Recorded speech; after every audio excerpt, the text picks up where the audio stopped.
Amigo oyente, llegamos hoy al pequeño libro de Habacuc. Debemos decir que este es un libro del cual no se ha predicado muchos mensajes.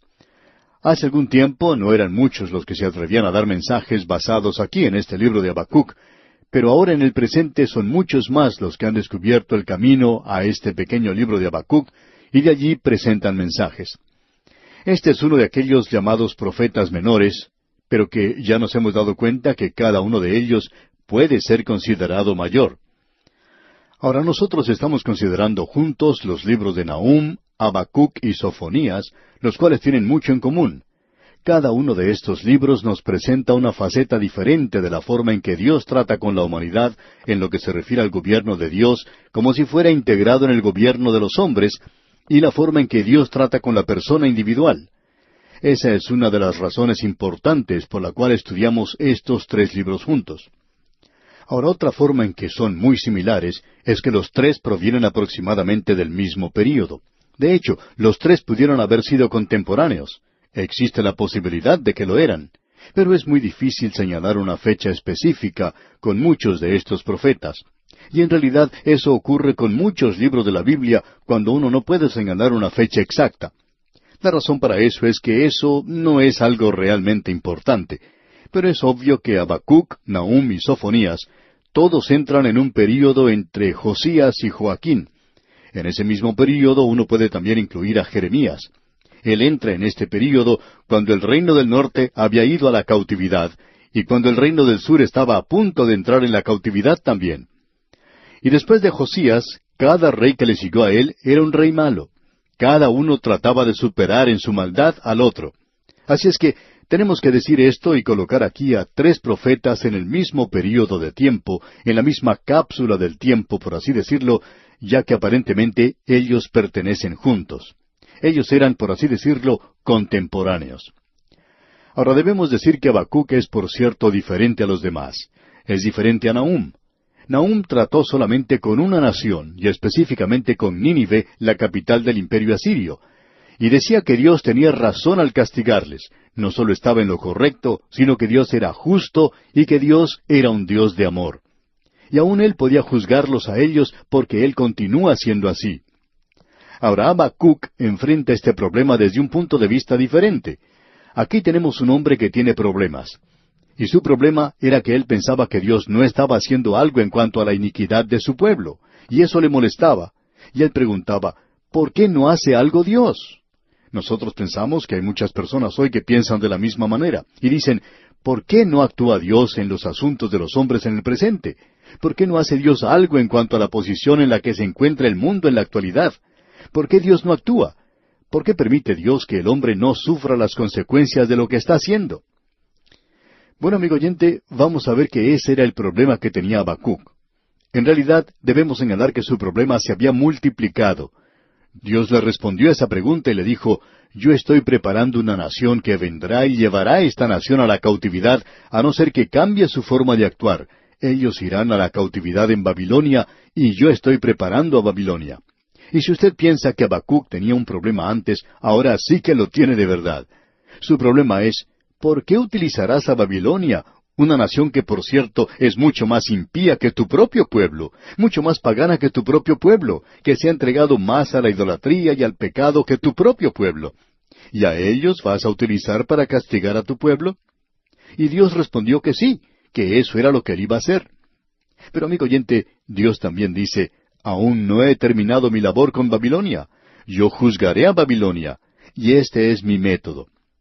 Vamos a ver esto al entrar al estudio de este pequeño libro, amigo oyente. Así es que, ante nosotros tenemos a una persona muy interesante en la persona de Habacuc. Él ha escrito un libro muy hermoso. En realidad, son muchos los que han expresado su admiración en cuanto a la excelencia literaria de este pequeño libro. Tiene solamente 3 capítulos, y el último es en realidad un cántico o un salmo de alabanza y adoración a Dios. Esto es algo realmente muy hermoso, y este libro también es muy importante en lo que se refiere al Nuevo Testamento. Vemos que por lo general se acepta que los 3 grandes libros de doctrina del Nuevo Testamento son los libros de Romanos, Gálatas y Hebreos. Estos 3 libros del Nuevo Testamento citan cosas que se mencionan en Habacuc. La realidad es que todos ellos citan de este libro, y lo que allí se dice forma el antecedente de su mensaje. Ya veremos eso más adelante. Hay un versículo en el capítulo 2, versículo 4, que se cita mucho y que dice, «Mas el justo por su fe vivirá». Así es que este libro aparece en el horizonte de las Sagradas Escrituras como un libro de bastante importancia. No deje usted que la brevedad de este libro le engañe, porque llega a ser algo muy importante. En realidad, no es cuánto usted dice lo que cuenta, sino lo que dice. Y aquí tenemos esto. Ahora, el nombre de Habacuc significa abrazar. Y esto es todo lo que sabemos en cuanto a Habacuc, en cuanto a su vida personal. Él no nos dice nada en cuanto a sí mismo. Ni siquiera pone una fecha a su libro. Muchos profetas, cuando comienzan, usted habrá notado, dicen que han profetizado durante el reino de tal o cual rey de Israel o rey de Judá. Y por supuesto uno puede señalar a estos. Pero Habacuc ni siquiera usa eso para ayudarnos. Martín Lutero presentó una exhibición muy notable en cuanto al nombre Habacuc, lo que significa, como ya dijimos, abrazar. Y quisiéramos que usted escuche lo que Martín Lutero dijo. Habacuc significa un abrazo, o alguien que abraza a otro, lo toma en sus brazos. Él abraza a su gente. Él los toma en sus brazos, es decir, los consuela, los levanta, como cuando uno abraza a un niño que está llorando para calmarle, con la seguridad de que si Dios quiere, eso se hará. Ahora esa es una cita bastante hermosa, digamos de paso, que nos revela también algo más, algo relacionado al corazón mismo de Martín Lutero. Usted puede comprender por qué Martín Lutero, que antes había sido un monje, por qué él se casó. Él era una persona muy romántica, digamos de paso, y esta declaración que hemos leído nos revela eso también. Ahora eso es todo lo que se conoce en cuanto al escritor de este libro, con la excepción de otra cosa que debemos agregar a esto. Y esto es que nosotros le hemos llamado el Tomás del Antiguo Testamento. Parece que él, por cerebro, tenía un signo de pregunta. Su libro es algo muy fuera de lo común. En el sentido exacto de la palabra, no es una profecía. Es muy similar al libro de Jonás, en el sentido de que él presenta su propia experiencia. Y su experiencia es que él tenía una pregunta, y que él no tenía ninguna respuesta para esa pregunta. Y que la respuesta que él encontró finalmente creó una pregunta mucho más grande que la anterior. Por cierto que se le puede comparar con Tomás. Quizá podremos presentar esto de otra manera y decir que el apóstol Tomás es el Habacuc del Nuevo Testamento, porque ese pequeño libro de Habacuc nos revela a un hombre que tenía, por cierto, un gran problema. Él quería tener una respuesta a su pregunta. Habacuc nació en el caso objetivo, en el tiempo pasado pluscuamperfecto y en el modo subjuntivo. Y él escribe sobre él un signo de interrogación. Y finalmente, cuando uno llega al último capítulo, y especialmente en los últimos 2 o 3 versículos, entonces uno puede colocar un signo de admiración. Pero sobre todo este libro se puede escribir un signo de interrogación. Y eso era lo que este hombre tenía por cerebro. Y la pregunta es, ¿por qué? ¿Por qué? Y nosotros creemos que podemos reducir la duda de Tomás en el Nuevo Testamento, o la de Habacuc en el Antiguo Testamento, o las preguntas que se hacen todos los hombres en el presente, a una sola palabra: ¿por qué? Y creemos que esta es fundamentalmente la pregunta de la raza humana. Usted recuerda lo que dice Job, que consideramos ser el libro más antiguo de las Escrituras. Uno puede escribir sobre todo ese relato allí un ¿por qué? ¿Por qué? ¿Por qué tuvo que sufrir Job? Esa era su pregunta. Y amigo oyente, esa también es su pregunta, ¿no es cierto? Y es la mía. Podemos reducir todas las preguntas al mínimo común denominador, y es algo que es básico a todas las preguntas. ¿Por qué? ¿Por qué Dios no hizo algo en cuanto al mal en la tierra de Israel? ¿Por qué no comenzó Dios a juzgar a su pueblo? Y esa es la pregunta que se presenta a veces en el presente. Ahora, para Nahum es casi la pregunta opuesta, porque Dios estaba actuando allí. Y allí habría aquellos que podrían presentar la pregunta de ¿cómo puede Dios ser un Dios de amor y juzgar de la manera en que lo hizo? Y aquí tenemos lo opuesto. ¿Por qué no hace Dios algo en cuanto al mal que existe en este mundo? Permítanos decir, amigo oyente, algo en cuanto a la última declaración que encontramos en este pequeño libro de Habacuc, que dice al final, «Al jefe de los cantores sobre mis instrumentos de cuerdas». Esto nos revela, por supuesto, que esto es un cántico aquí. Esto fue colocado allí para que lo leyera la orquesta y para que lo leyera el director del coro. Y como ya hemos dicho, este último capítulo es un cántico, un salmo. Y toda esta profecía en su totalidad es en realidad una preciosidad. Permítanos decir esto, y es en relación a lo que otros han dicho, porque hace un momento quizá usted pensó que estábamos hablando en forma demasiado elocuente en cuanto a la belleza de este libro. Pero esto también ha sido notado por otros. Deilich escribió: su lenguaje es en su totalidad algo clásico, lleno de expresiones y palabras raras.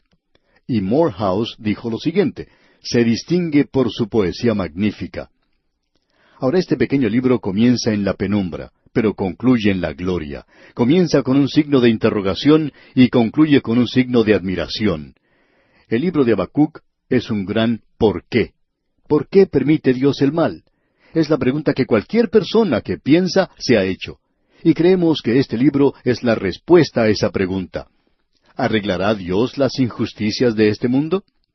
Bueno, este libro responde a esa pregunta.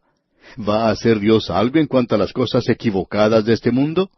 Bueno, este libro dice que va a hacer algo. Y este libro es el relato personal del profeta, expresado de manera poética, así como Jonás se expresó en la prosa. Ahora el tema del libro es la fe. Habacuc ha sido llamado el profeta de la fe.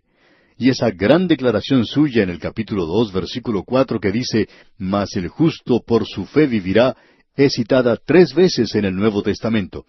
La podemos encontrar en la Epístola a los Romanos, capítulo 1, versículo 17, en la Epístola a los Gálatas, capítulo 3, versículo 11, y en la Epístola a los Hebreos, capítulo 10, versículo 38. Y cuando lleguemos a esto, vamos a presentar una explicación. Ahora, al entrar en este pequeño libro, quisiéramos presentar nuestro bosquejo de lo que tenemos en nuestras notas y bosquejos que enviamos a los oyentes. En el capítulo 1 tenemos la perplejidad del profeta. En el capítulo 2 tenemos la claridad del profeta. Podríamos haber dicho la percepción del profeta, pero quizás sea expresada mejor en esta otra palabra que hemos utilizado.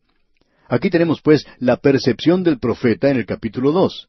Y en el capítulo 3 tenemos el placer del profeta. Usted puede darse cuenta, amigo oyente, que este es un libro pequeño pero muy destacado, dividido como expresamos de esta manera. Llegamos ahora al capítulo 1. En el capítulo 1 apreciamos el primer problema del profeta, y eso lo vemos en los primeros 4 versículos. ¿Por qué permite Dios el mal? Esta es la pregunta. La segunda división nos presenta la respuesta de Dios para esa pregunta en los versículos 5 al 11. Dios estaba levantando a los caldeos para castigar a Judá, porque Dios castiga el pecado. Y entonces tenemos la tercera división que presenta el profeta, y es el segundo problema del profeta, que es mayor que el primero. ¿Por qué permite Dios que su pueblo sea castigado por una nación que es más impía que lo que son ellos? ¿Por qué no destruye Dios a los caldeos? Bueno, ese es nuestro problema, y ese era su problema. Y ahora va a ser nuestro problema al observarle a él. Así es que observemos ahora a Habacuc, el hombre con los problemas. Y vamos a comenzar con el capítulo 1, versículo 1, que dice: la profecía que vio el profeta Habacuc. Ahora esto se refiere al juicio que observó o que vio el profeta Habacuc. Y no se refiere a la pregunta que él hace aquí, sino a la respuesta que da el Señor. Y la respuesta del Señor es en realidad la profecía. Y es el juicio o castigo, es decir, la forma en que esto encaja en este cuadro. Y con esto concluimos este primer versículo del capítulo 1 de Habacuc. No hemos avanzado mucho hoy en cuanto al texto mismo de este libro, pero pensamos que es bueno establecer una base sólida para esta maravillosa profecía que vamos a considerar, Dios mediante, en nuestro próximo programa. Mientras tanto, le aconsejamos una vez más, como lo hacemos frecuentemente, que usted se prepare para nuestro próximo estudio. Y la mejor forma en la que usted puede hacer esto es leyendo el primer capítulo de este libro de Habacuc. Y bien, amigo oyente, en nuestro próximo programa continuaremos nuestro recorrido por este libro de Habacuc, observando a este hombre a quien hemos llamado el Tomás del Antiguo Testamento, el hombre que tenía un signo de interrogación por cerebro. Aunque debemos decir de paso que hizo muy buenas preguntas y recibió también muy buenas respuestas de parte de Dios. Esto es pues lo que vamos a observar al recorrer este libro de Habacuc.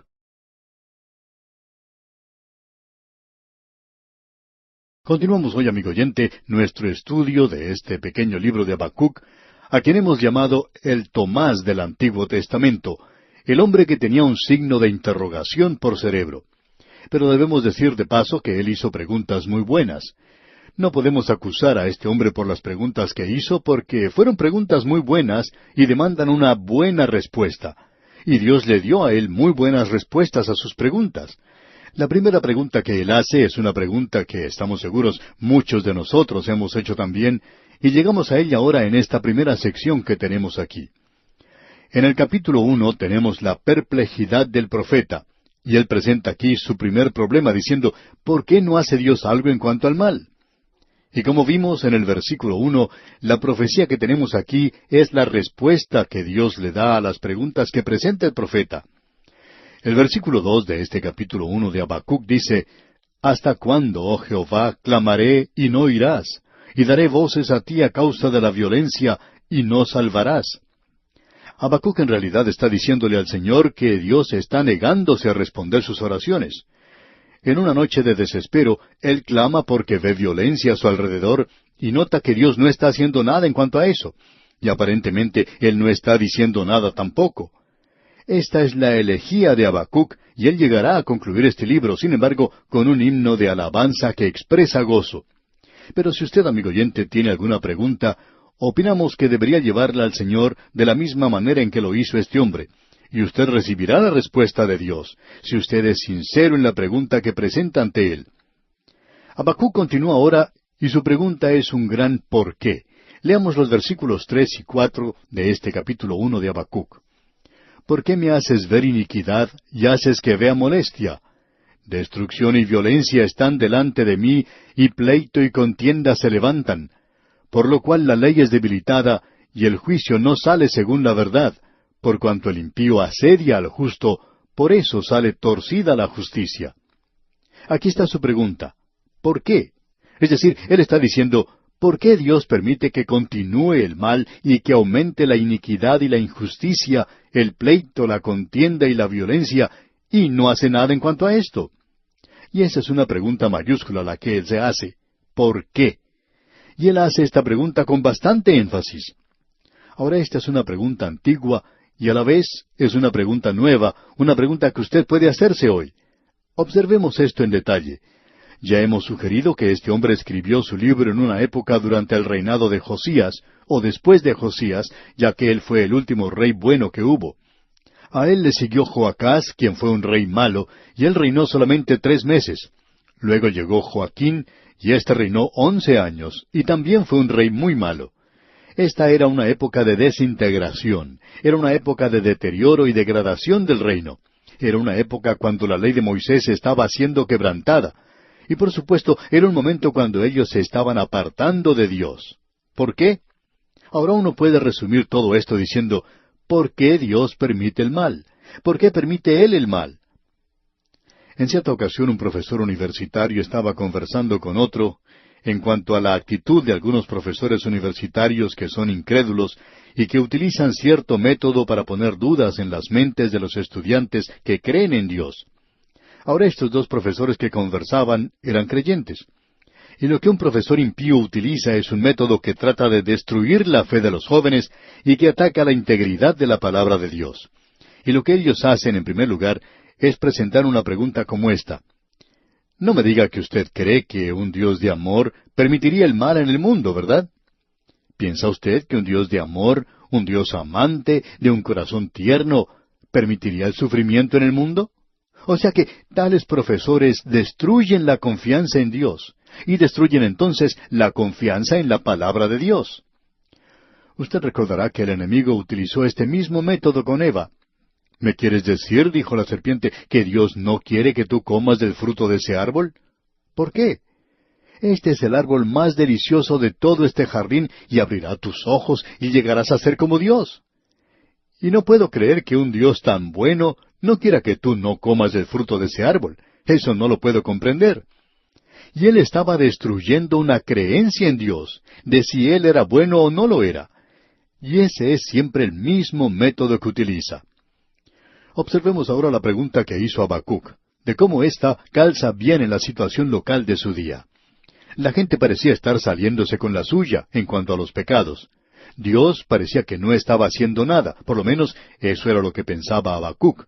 Y su pregunta era, ¿Por qué no actúa Dios en cuanto al pecado? ¿Por qué no juzga Dios al impío? ¿Por qué permite Dios que los hombres impíos, así como también las mujeres impías, prosperen?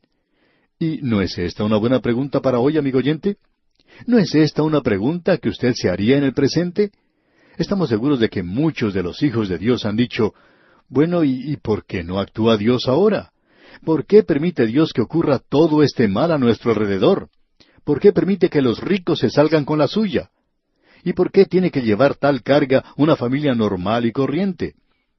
La persona normal y corriente tiene que pagar sus impuestos, tiene que pagar más cuando aumenta la gasolina, mientras que aquellos que son ricos no notan mucho la diferencia. Ellos tienen mucho más dinero para poder pagar estas cosas. Por esa razón no sufren tanto. ¿Por qué, pues, Dios no hace algo en cuanto a esto? ¿No es esa su pregunta, amigo oyente? Debemos decir que esa era la pregunta de David. Esta pregunta, esta duda, casi le roba a David su propia fe.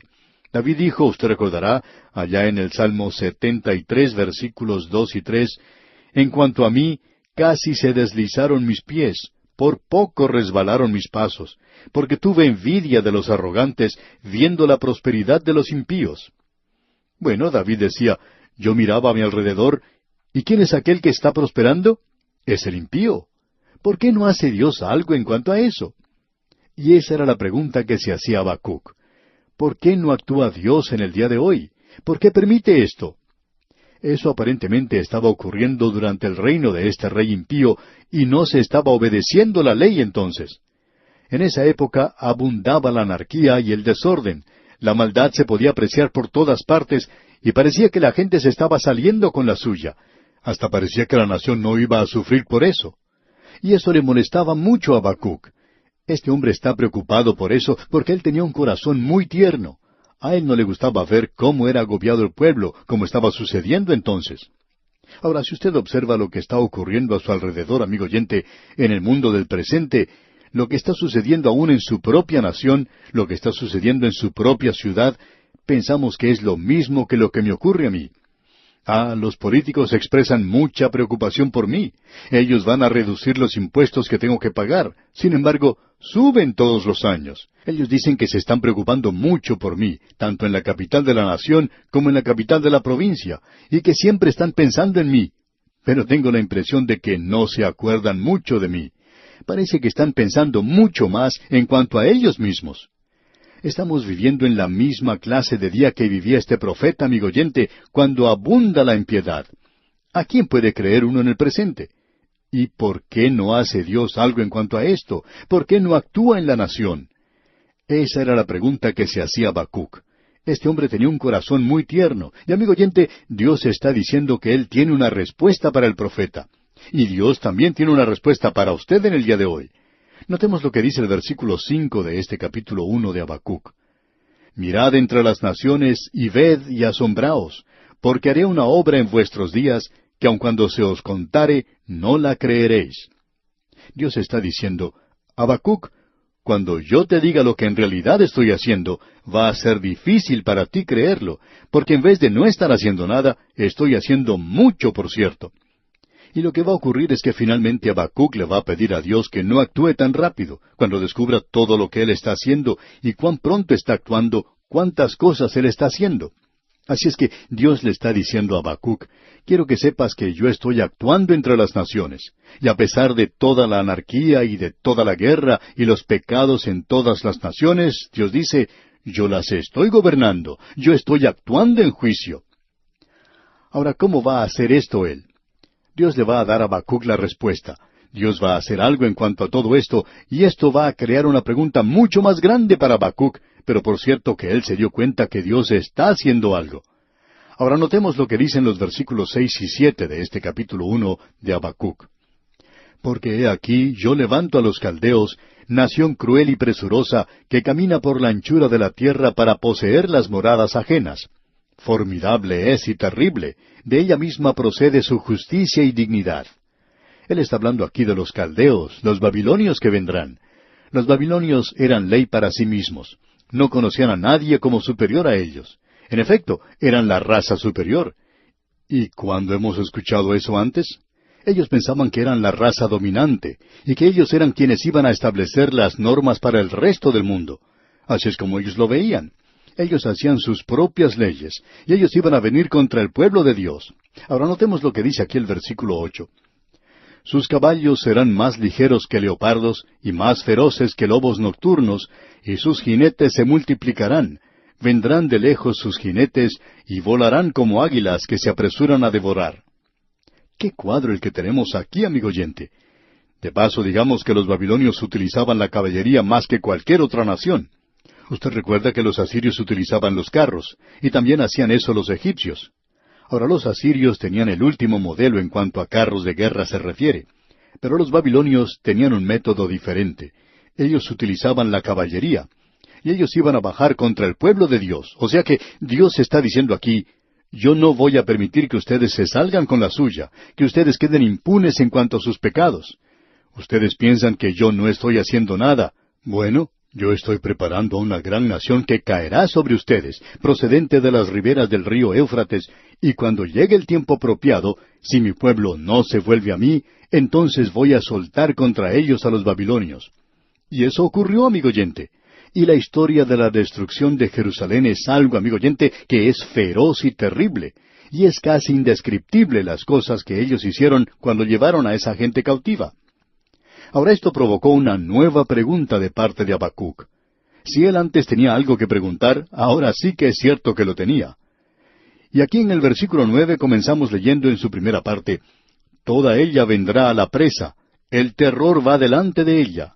O sea que el Señor dice, mi pueblo antes ha estado tomando parte en la violencia, pero hasta ahora no han visto nada. Esperen hasta que lleguen los babilonios y verán.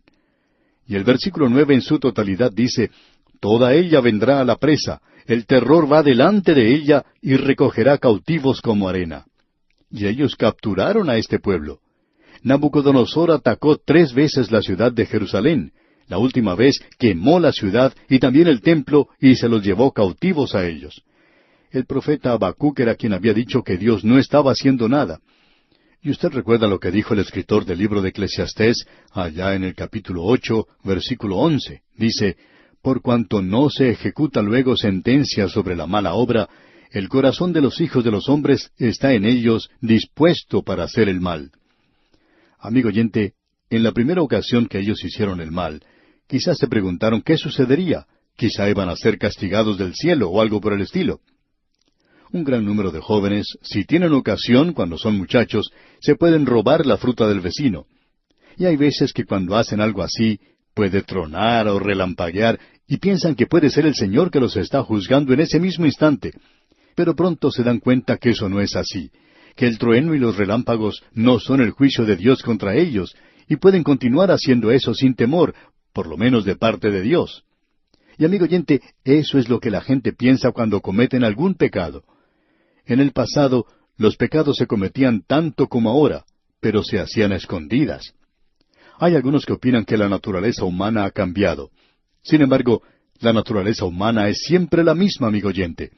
La diferencia con el día de hoy es que lo que antes se hacía en secreto, en forma encubierta, hoy se está haciendo abiertamente. A mucha gente no le preocupa pecar abiertamente. Así es que no ha habido ninguna clase de mejora. En cierta ocasión, una pareja joven fue entrevistada en la televisión. No estaban casados, sino que estaban viviendo juntos. Y todo el mundo comentaba de la honradez de ellos. Y nosotros nos preguntamos, ¿de qué clase de honradez les estaban alabando? Amigo oyente, en tiempos pasados, cuando alguien hacía algo así, lo hacía a escondidas. No se presentaba así abiertamente. Pero hoy ocurre todo lo contrario. ¿Ahora hace esto que el pecado sea algo diferente?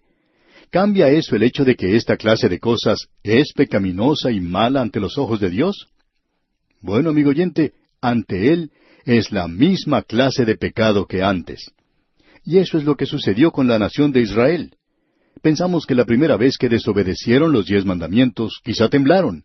Se preguntaban si el juicio no caería sobre ellos de forma inmediata, si no descendería fuego del cielo para consumirlos. Pero ya que el castigo contra una obra mala no se realiza en forma inmediata, Los corazones de los hombres se endurecen, y es como leímos anteriormente, por cuanto no se ejecuta luego sentencia contra la mala obra, el corazón de los hijos de los hombres está en ellos dispuesto para hacer el mal. Y eso hace que continúen cometiendo pecados uno tras otro. Y estamos viviendo en una época cuando la gente no piensa o no cree en el castigo de Dios. Son como lo era Habacuc en esta ocasión. Habacuc estaba rogando que Dios hiciera algo en cuanto a la nación. Estaban pecando y se empeoraban cada día y cometían sus pecados abiertamente. Él dice que ellos eran malos, que eran violentos, que existía una gran inmoralidad, y que Dios no estaba haciendo nada en cuanto a eso. ¿Y piensa usted lo mismo en cuanto a las condiciones del día de hoy? ¿Está Dios haciendo algo en cuanto a esto? Bueno, parece que no fuera así, ¿verdad? Y esto ha provocado que un grupo de teólogos saliera con una nueva idea, la cual no es muy nueva, por cierto, pero ellos dicen que Dios ha muerto, que Él ya no está aquí. Y lo que quieren decir es que nunca ha habido un Dios, que no hay Dios. Eso es lo que están tratando de decir. ¿Por qué? Porque Él no interfiere en los asuntos de los hombres. Pero, ¿es acaso cierto que Él no está interfiriendo en los asuntos de los hombres en el presente? ¿No está acaso Dios en control en el día de hoy? ¿No está actuando hoy? Cuando una nación progresa y se hace rica, la gente se despreocupa, hasta los mismos hijos de Dios se despreocupan. Y a veces nos preguntamos, ¿cuánto viviremos? ¿Cuánto más existiremos? Y se hace la pregunta, ¿hace algo Dios en cuanto al mal? Y Dios está diciendo que sí, que lo hace. Dios dice, Habacuc, tú pensabas que yo no estaba haciendo nada. Bueno, tú no sabías en cuanto a esto, pero en las riberas del río Éufrates se encuentra una de las naciones más brutales. Y cuando llegue la ocasión, ellos descenderán contra esta nación, y ellos vendrán contra mi pueblo y lo cautivarán, lo llevarán cautivo, para que no escapen del castigo por su pecado. Tú pensabas que yo no respondía a tu oración. Tú pensabas que yo no estaba haciendo nada en cuanto al pecado. Pero yo estoy haciendo mucho en cuanto al pecado. Y pensamos, amigo oyente, que si usted pudiera observar detrás del pecado y ver lo que Dios está haciendo, de seguro que le aterraría en este mismo instante. Sería aterrador para usted poder ver que Dios en realidad está actuando contra su propia nación. Y Él actúa de esta manera contra cualquier nación que antes haya tenido algún conocimiento de Él. Y usted sabe, amigo oyente, que hay algunas naciones que se dicen ser cristianas, y el mundo las conoce como naciones cristianas, porque en el pasado han tenido algún conocimiento superficial de Dios. Y en ellas se reverenciaba la Biblia. No había muchos que conocieran mucho en cuanto a la Biblia, pero la palabra de Dios se reverenciaba. Pero en el presente es totalmente ignorada, es despreciada por toda la nación. Y a veces cuando una persona va a ocupar un cargo oficial en el gobierno, pone su mano sobre la Biblia para jurar, pero pronto se olvida de lo que dice dentro de ella. Amigo oyente, ¿no está haciendo Dios nada hoy? Bueno, nosotros pensamos que sí lo está haciendo. Y si nosotros solo pudiéramos contemplar, si pudiéramos saber lo que Dios está haciendo, por cierto que nos aterraría en alto grado. Bien, amigo oyente, vamos a detenernos aquí por hoy. Dios mediante, en nuestro próximo programa, vamos a ver cómo Dios responde a la segunda de las preguntas que tiene Habacuc, la cual ahora es de más importancia que lo que era la primera pregunta. Le invitamos pues a acompañarnos mientras continuamos nuestro recorrido por este libro de Habacuc.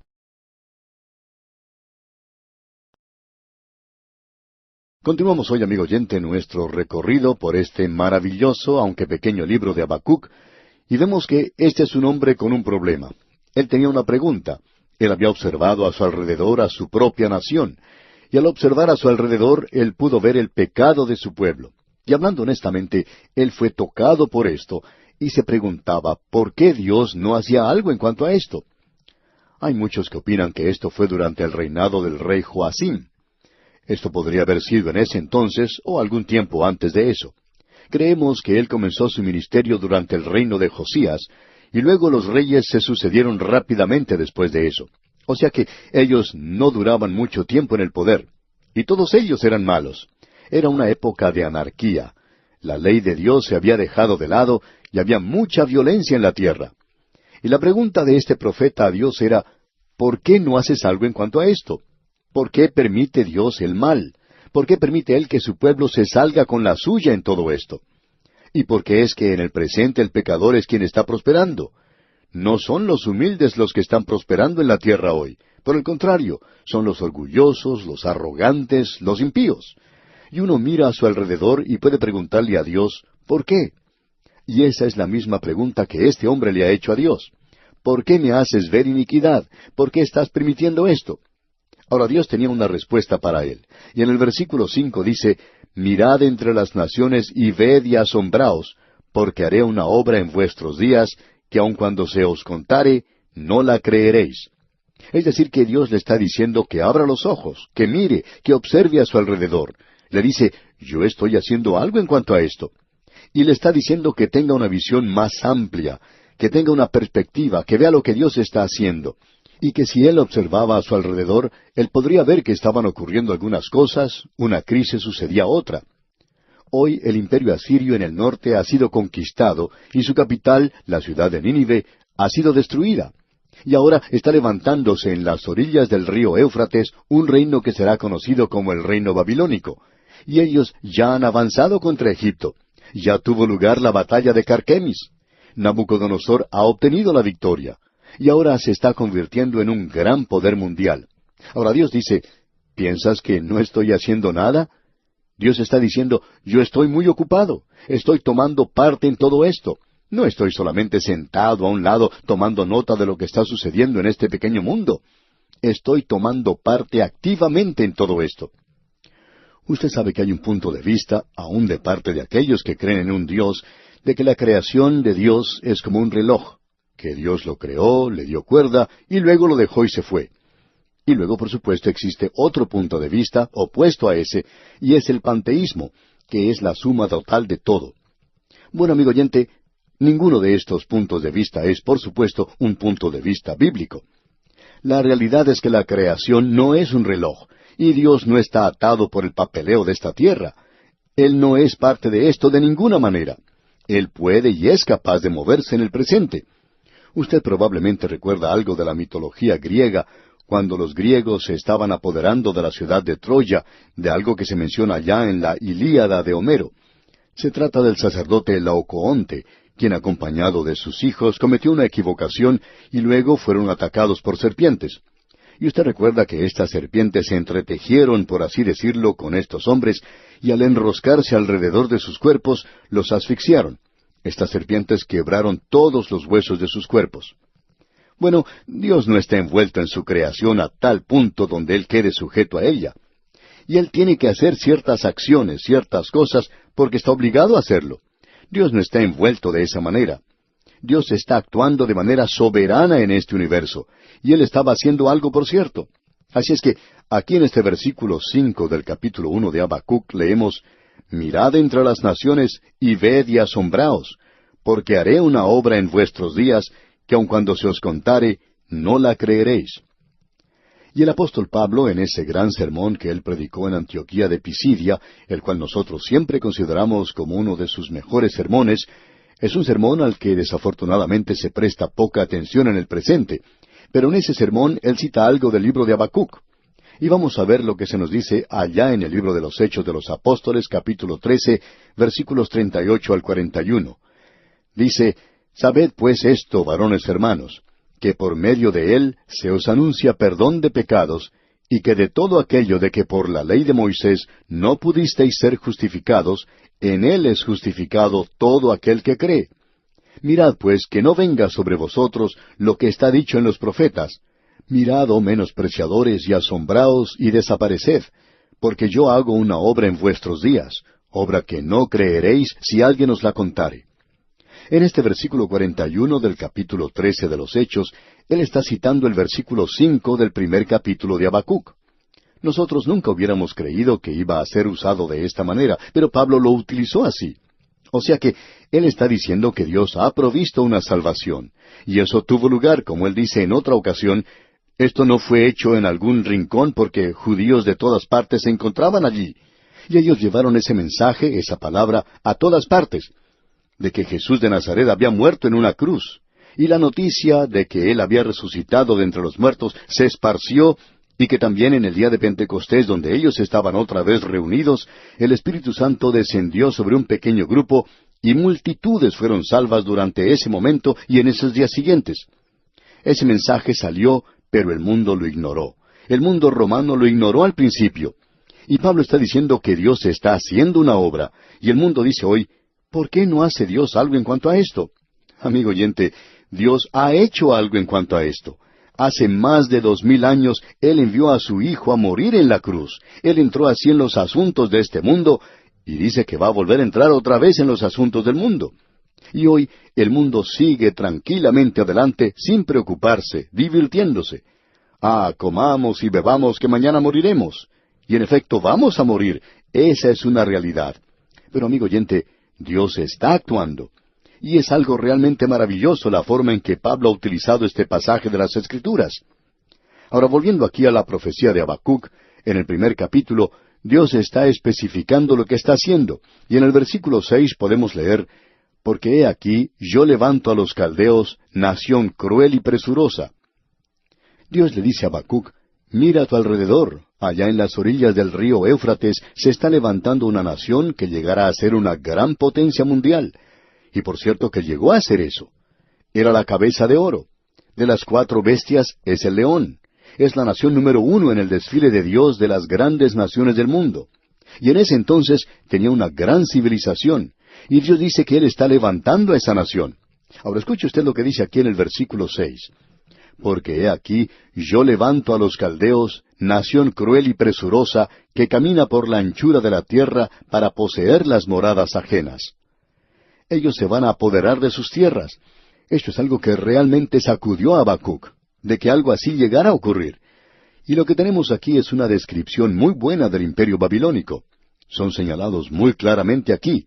Se la describe como una nación cruel que está tratando de llevar a cabo una conquista mundial. Dijimos en el programa anterior que se habían apoderado de la ciudad de Jerusalén.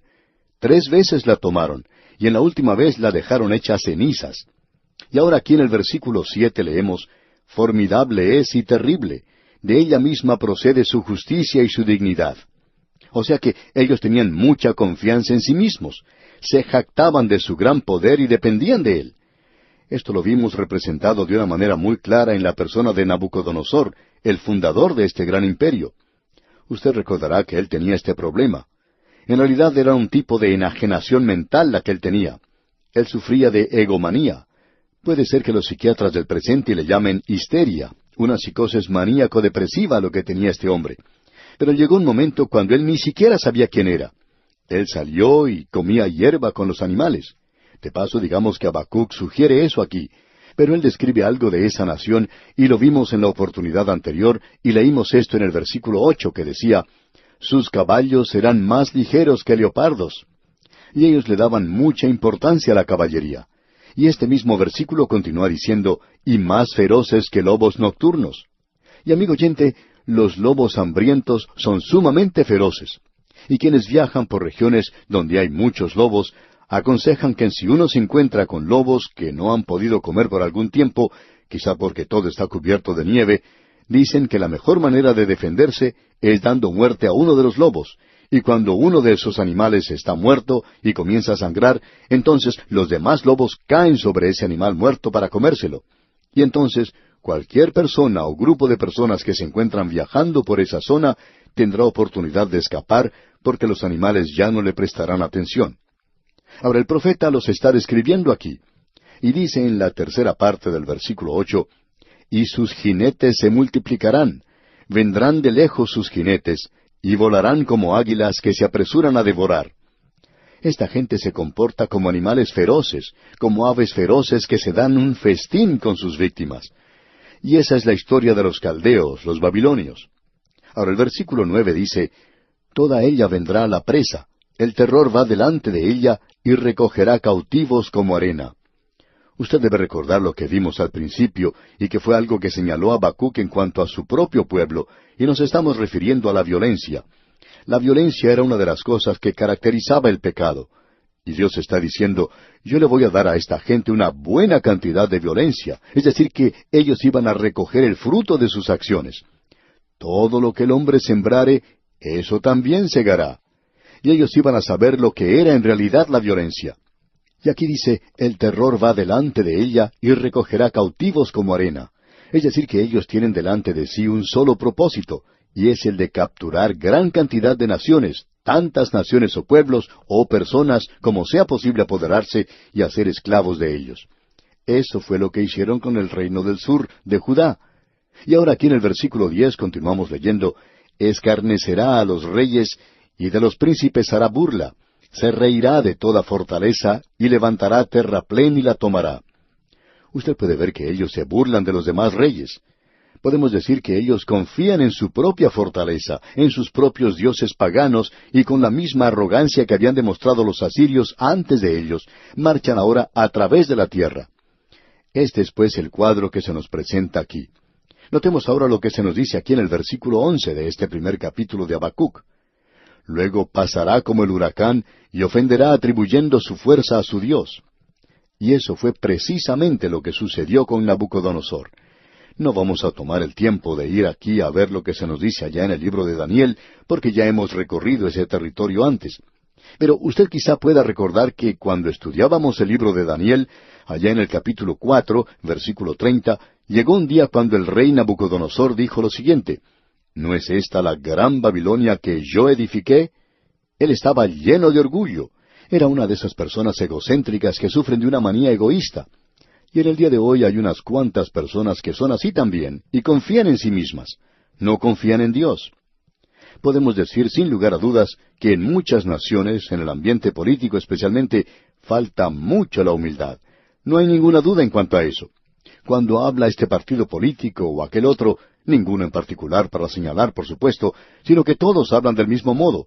Se jactan de lo que pueden hacer o de lo que han hecho, y señalan a los demás como que no son capaces, que no tienen facultades de hacer esto o aquello.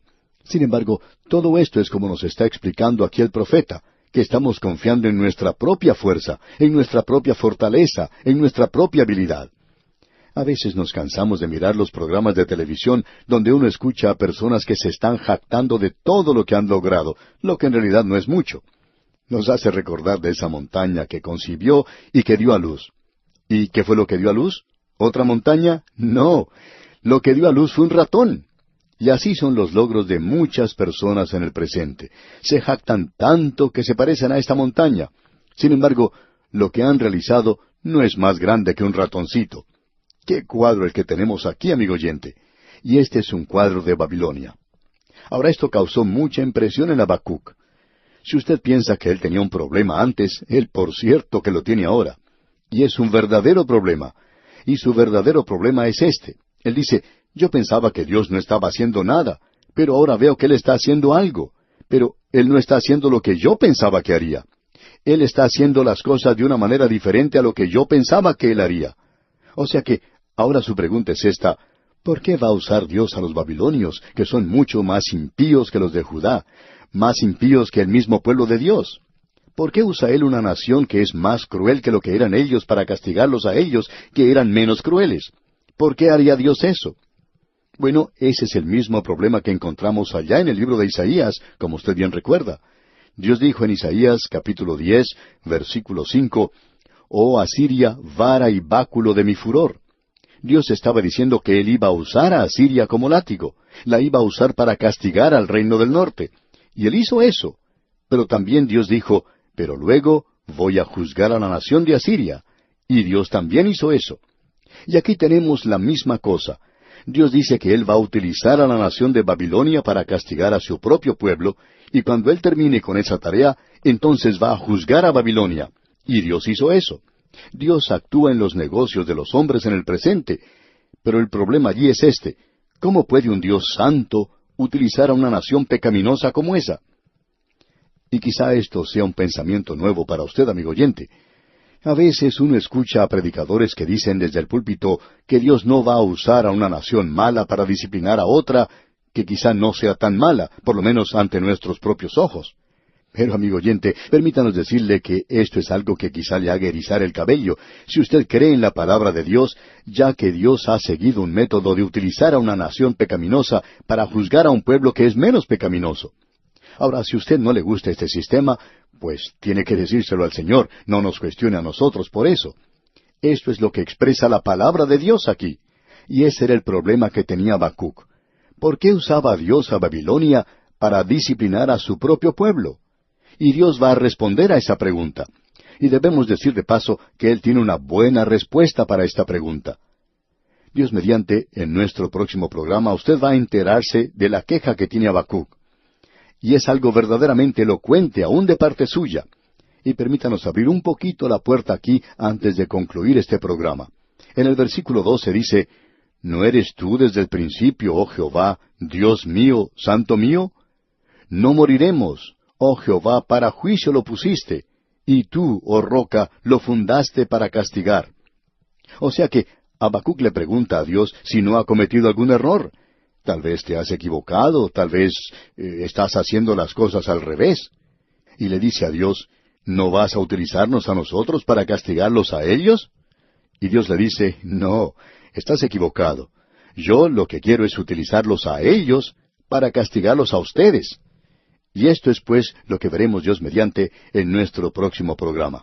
Mientras tanto, le sugerimos leer los restantes versículos de este capítulo 1 de la profecía de Habacuc para estar más familiarizado con su contenido. De esta forma, en nuestro próximo estudio, le será más comprensible y podrá sacar el mejor provecho posible.